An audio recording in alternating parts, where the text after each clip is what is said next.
Live. This is Law Call. Good evening, I'm Larry Perry, and tonight we're taking on a special topic, suicide awareness and prevention. Each year, Florida State University and the law firm of Perry & Young help sponsor and bring a suicide awareness summit to our area. In fact, it's this upcoming Friday at FSU Panama City. We have special guest tonight, Dr. Irving Clark, who is from FSU Panama City. He is the Assistant Dean, and we're here to talk about that. We're also here to listen to your questions and hear your comments about this subject. It's a difficult subject to talk about, but sometimes just talking about it kind of helps you and may actually help somebody else. Suicide has touched me personally in my life. I have had a grandfather and a great-grandfather commit suicide. I've also had numerous people that I know that are close to me attempt suicide. And just recently, in the past 40 days, unfortunately, I've had 3 people that I would consider not necessarily in my inner circle, but in my close circle of friends that have committed suicide. And even though different varying stages and different reasons and rationale, you know, sometimes you lose touch with somebody, you can't reach in and reach out, but that's what the Suicide Awareness and Prevention Seminar is about, is to reach out and to reach in. So, Dr. Clark, welcome to the show, and thank you for coming tonight. Thank you very much for inviting me. Yep. So this seminar, this is the 4th time, or 5th time actually, that we've put on this particular summit. Tell us a little bit about what we can expect and how people might be able to participate in it as well. Well, first you can expect a first-class summit. Our keynote speaker will be Miss Moss, and she has 2 books out that talks about suicide. And another thing is that this suicide summit is just not FSU. Right. In fact, it brings the entire community together around this topic, a topic that is very, very difficult to talk about. Yeah. This is actually National Suicide Awareness Month. Yes, it and is. So, you know, this year just had the summit coincides with the month. But, you know, you mentioned Ann Moss Rogers Yes. is our keynote speaker that's coming in. And she's got a couple of books that she's written. The books obviously will be for sale. She's the keynote speaker. But we also have some other items that are going to be at this particular suicide summit. Sometimes we talk about community involvement. Sometimes we talk about where resources are. Sometimes we focus on survivors, those who have attempted suicide and were, you know, thankfully unsuccessful, and then also those people that are left behind after a suicide tragedy.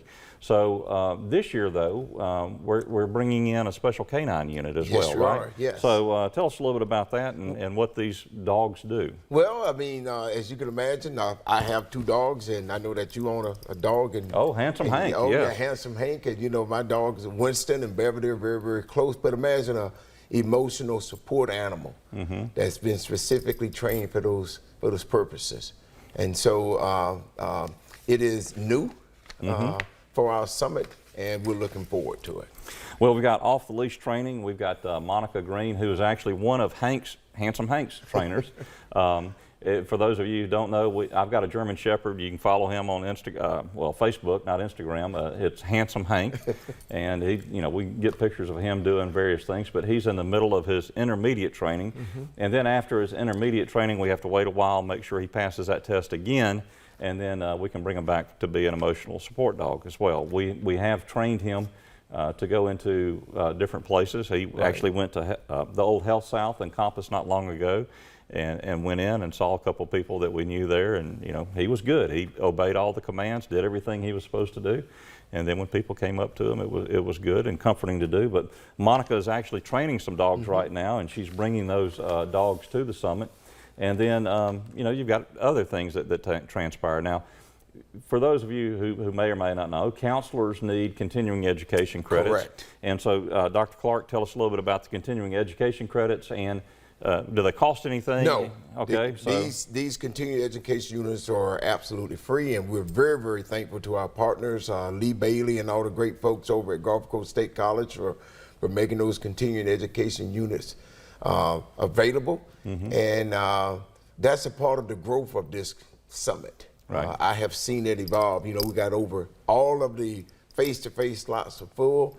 If you want an opportunity to participate, you're only do it virtual at this point, but offering those continuing education units, bringing in the emotional support dog, question, persuade, refer, QPR training that's going to be made available, all of those things that's making this a signature event for FSU Panama City and for this community. So we've got, you can sign up for this event at Eventbrite.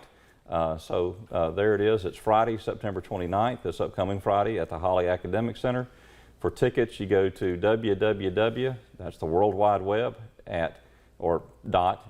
.eventbrite, BRITE.com, and type in Suicide Summit FSU. It'll come right up. We need to get a little bit of information. You'll get a login information for the first part of the summit, which lasts until about 12:30. And then after the 12:30 time period is some specialized training. Correct. You've already mentioned that training. It's called QPR. Yes. And can you tell us what the QPR training is? It's a three-part training: question, okay, persuade, refer. Okay, so it's kind of like CPR training. Correct. Except now we're dealing with folks who are questioning themselves, or maybe questioning that they want to commit some type of harm to themselves, right? Correct, correct. So this is the first time, right, that we've offered this training? It is. Okay. It is the first time, and this training is being offered nationally, and it has made a huge difference for someone who may have encountering someone that has suicidal ideation, or just to educate yourself more about suicide. Yeah. The QPR training is not going to certify you to give professional advice, right? No. Okay. No. But it is going to at least help with that transition, maybe that transfer, to get them to somebody who needs professional advice. Correct. Now, you and I were talking about it. We each know somebody or several people that we feel like are, quote, on a danger list, if you will. Yes. And you know, you actually, not mentioning any names or anything, or the circumstances, you actually had to reach out and help somebody get what's called Baker Acted here in the state of Florida. Correct. What is a Baker Act? Well, a Baker Act is a part of Florida statutes where you end up taking a person's liberties away for up to a 72-hour period where they'll be evaluated by a mental health specialist. Yeah. And so how does somebody go about, you know, quote, Baker acting someone? Well, of course, law enforcement can always do it, and a licensed clinical mental health specialist can do it. But if you're a person and you're concerned about an individual, you can always work through the courts. Yep. Mm-hmm. So there's a couple of facilities here that help with Baker Act or facilitate with Baker Acts. What are those facilities? Well, Emerald Coast. And great people over there. You know, I send a shout out to Tim Bedford. They've been very, very helpful for this community. And I'm not quite sure of the other one, but we deal with Emerald Coast quite. Okay.